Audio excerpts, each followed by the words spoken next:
अरे नुसता तोंडाकडे काय बघतोयस? महाराज, आयुष्याची काही तोडच निघत नाहीये. कशी निघेल? महाराज, हे हवं ते हवं म्हणून जाळं विणायचं. आपल्याला हव्या त्या गोष्टी त्या जाळ्यात अडकवण्याचा प्रयत्न करायचा आणि शेवटी स्वतःच त्या जाळ्यात गुरफटून जायचं. खुश नाही होगा तेरा. जा जा जा. असं म्हणू नका महाराज. हो, तुम्ही विना माझं कोणच राहता.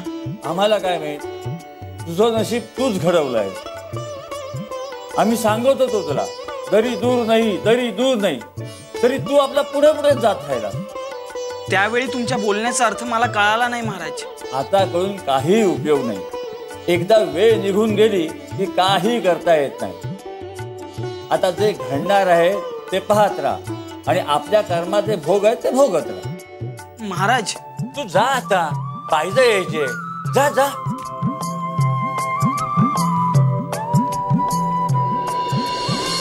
ये बाईदा, ये. महाराज, गणगणात बोलते. महाराज माझं लग्न ठरलंय. ठाऊक आहे मला. तुझ्या नवऱ्याचं नाव केशव. हो महाराज. तुझं केशवशी लग्न होणं विधिलिखित आहे बायदा. पण तू प्रपंचात राहणार नाहीस असे संकेत आमचा पांडुरंग देतो. महाराज, गण गण गणात, गण गण गणात बोते, गण गण गणात.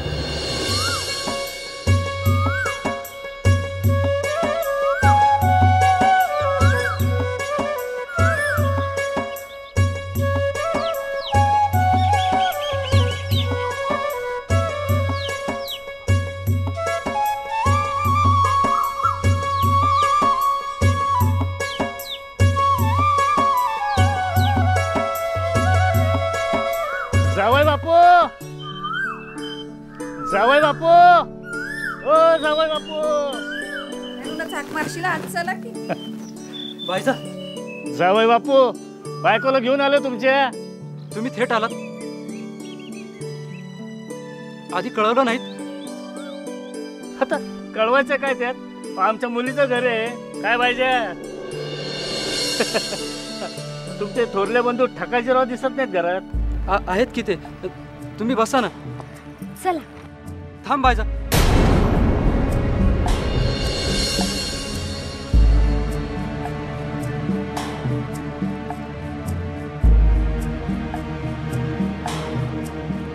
मला माफ कर, पण राम राम राम राम राम. अरे असू द्या असू द्या असू द्या. केशवा, आली बरं का तुझी बायको? आता छान सुखानं संसार करा. आम्ही आहोतच. हो हो ना. आता आपले आई वडील नाहीत, त्यामुळे थोरले बंधू म्हणून या मुलांच्या संसाराकडे आपलं लक्ष असायलाच हवं. हो हो हो. जावई बापू, काय म्हणत होता तुम्ही? कशापायी माफी मागत होता? हो सांगा की. मी बायजीला नाही नांदू शकत. काय? ओ जावई बापू, काय बोलताय तुम्ही? आमच्या मुलीचं काही चुकलं का? का नांदवायला नाही म्हणताय? नाही, ते मी नाही सांगू शकत. सांगू शकत नाही म्हणजे? पण माझी काही चुकी आहे ती मला कळायलाच पाहिजे. तुझी काय बी चूक नाही बायजा. तुझी काय बी चूक नाही. दोष माझ्यातच आहे. मी तुला मूल नाही देऊ शकत.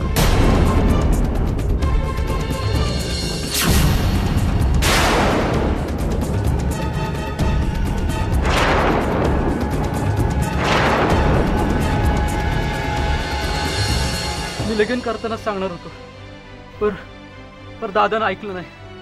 अरे बाबा, सांगायचं काय त्यात? आणि हे बघ केशवा, अरे वैद्यभुवनकडे उपाय त्यावर. हा, जावई बापू याच्यावर उपाय आहे. पर इलाज कामी नाही आला तर? प्रत्येक मुलगी आई वयाचं सपान बघते. तू पण बघितलं असशील पाहिजे, पर मी तुझा सपान नाही मोडू शकत. तू माझ्याशी काडी मोड घे. दुसरं लगीन कर. हे काय बोलताय तुम्ही? मला मूल नाही झालं तरी चालेल. बायजा, जावई बापू, एकदा मुलीचं कन्यादान झालं की मुलगी आपली राहत नाही. ती राहील तर याच घरात आणि तिची तिरडी उठन तर याच घरातून. कशा पाय मरणाच्या गोष्टी करताय? बायजा, तू काळजी करू नकोस. केशव नांदवल तुला.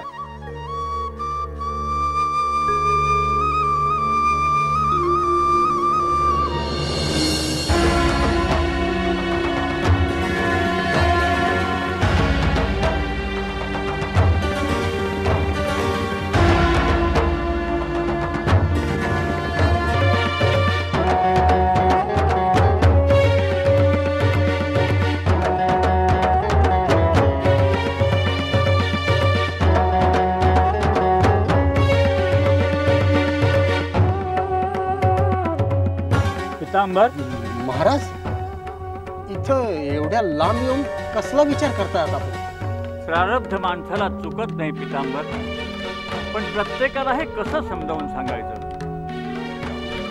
महाराज, कोणाविषयी बोलता आपण?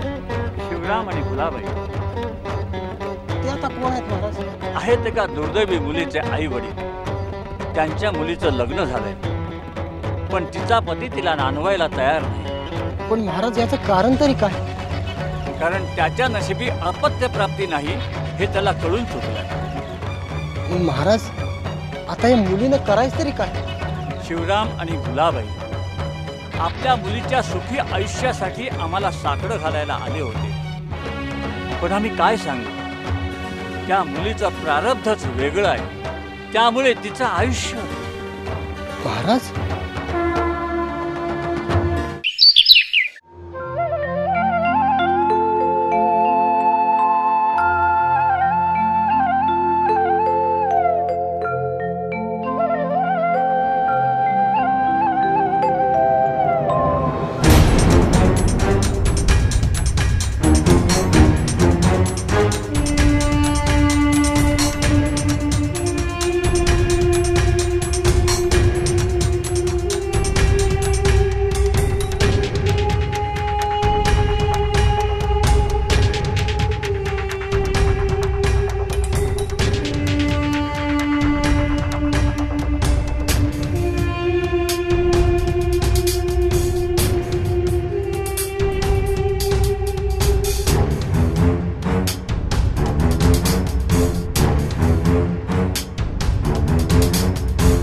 महाराज, थांबलात का? अरे एवढं दुर्दैव. देवपूजा करताना सुद्धा यांना वासना सुचतेच कशी? अशा ढोंगी भक्तांनी देवपूजा करूच नये. मुळे महाराज, बायजा, बायजा, बाय, तुला काय काय सहन करावं लागतंय. या संसार रूपी चक्रात तू अडकू नकोस. हा संसार तुझ्यासाठी नाही. काळजी करू नकोस बायजा. आम्ही येतो, आम्ही येतो. महाराज, कुणाशी बोलता आहात आपण? कळेल पितांबर, असा अधीर होऊ नकोस. आता आपण अकोटला माझे गुरुबंधू नरसिंगजी यांच्याकडे चाललो आहोत.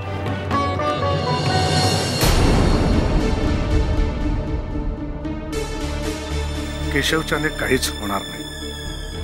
मी त्याचा थोरला भाऊ. त्याचा वंश चालवण्याची जबाबदारी माझीच. काय करणार?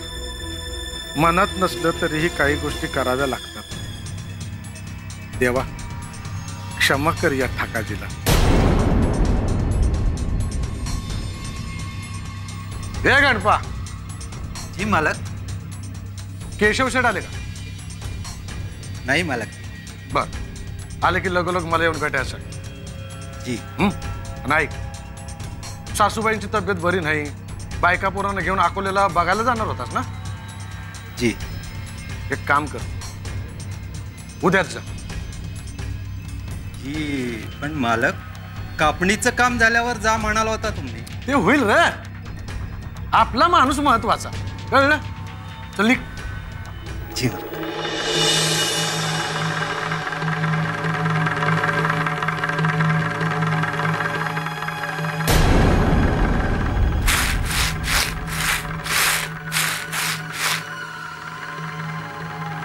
बायजा बायजा अगं इकडे ये.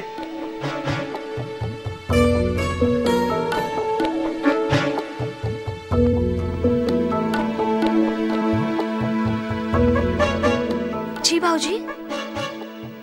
बायजा मनाला लावून नको तूस. हे कुठे गेलेत? अजून आले नाहीयेत. येईल ग यायचं तेव्हा. आम्ही आहोत ना. भाऊजी अगं एकाच घरात राहतो आपण. एकमेकांच्या गरजा आपणच भागवायच्या होय ना. तुम्ही काय बोलताय मला काहीच कळत नाहीये. बायजा अगं तू तरुण आहेस, सुंदर आहेस. तुला जे सुख हवं ते तुझा पती तुला देऊ शकत नाही. म्हणून म्हणून म्हणून काय? तू अशी झुरत राहणार हे काय आमच्याच्यानं बघवणार नाही. तवा मला काम आहे, मला जाऊ दे.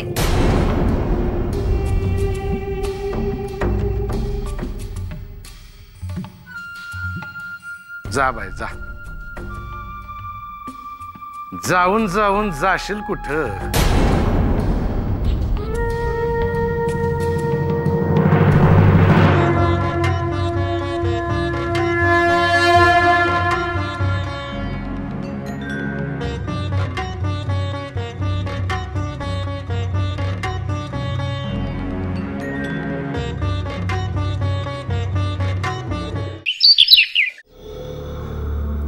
भाऊजी मी खूप विचार केला. माझा नाही, माझा स्वतःचा. बर. माझ्या नवऱ्याने माझा त्याग केला. मी माझ्या माहेरी पण परत जाऊ शकत नाही. आता जे काय होईल ते याच घरात होईल. मग ते तुमच्याच मनाप्रमाणे का नको? पैसा पण लोकनिंदेची भीती वाटते. अगं भिंतीला कान असतात, डोळं नाही. काही कळत नाही कुणाला. नाही, पण माझ्या महाराजांना कळेल ना की मी पाप करते. महाराज? हो, गजानन महाराज, माझी गुरु माऊली. अगं कसला महाराज आणि कसलं काय? ज्यानं मधाची चवच चाकली नाही त्याला मधाची गोडी काय कळणार आहे? ताण लागल्यावर पाणी पिणं गरजेचं आहे. भूक लागल्यावर अन्न ग्रहण करणं गरजेचं आहे. तसंच वासना जागृत झाल्यावर ते शमवणं पण गरजेचं आहे. हे पाप नाही. हे मला मान्य आहे, पण बायजा आपण कसं वागायचं हे कुणी महाराज कसं काय सांगू शकतो? हे बघ, प्रत्येक देह भिन्न असतो. त्या त्या देहाचे विचार, त्याच्या गरजा या पण भिन्न असतात. आता कसं वागायचं, काय करायचं, काय करायचं नाही याची नियमावली ज्या कोणी बनवली आहे तो या जगातला महामूर्ख किंवा अतिशहाणा माणूस आहे. आता आपण ठरवायचं त्याच्या नियमावलीनुसार वागायचं की आपण आपल्या मनाचं ऐकायचं. पाहिजे माझं ऐकशील तर आयुष्य सुखानं जगशील. ज्यानं त्यांना आपलं सुख कशात आहे ओळखावं आणि ते प्राप्त करण्याचा प्रयत्न करावा. तर गजानन महाराजाला काय वाटेल याचा विचार करत बसू नये. काय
बायजा अगं का तारुण्य वाया घालवतेस?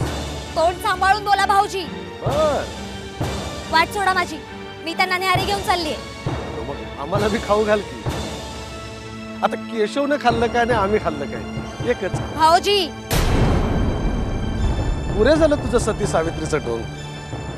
हे बघ केशव तुला कुठलं सुख देऊ शकत नाही. गप गुमान माझू आयुष्यभर सांभाळील. लाज नाही वाटत असं बोलायला? थोरला दीर हा मोठ्या भावासारखा असतो आणि मी तुमच्याकडे कधीच या दृष्टीने पाहू शकत नाही. मग पहा ना, अगं पहा, त्यातच तुझं हित आहे. असं बोलताना तुमची जीभ कशी धडत नाही? माझं हित माझ्या नवऱ्यापाशी आहे आणि तुम्ही माझी काळजी करू नका. आणि तुम्ही माझ्यावर कितीही दबाव आणलात ना तरी माझ्या नवऱ्याशी मी प्रतारणा करणार नाही. बघ बायजा, बस भाऊजी, हे शेवटचं. पुन्हा जर माझ्या वाटेला गेलात ना तर लहान मोठा बघणार नाही मी.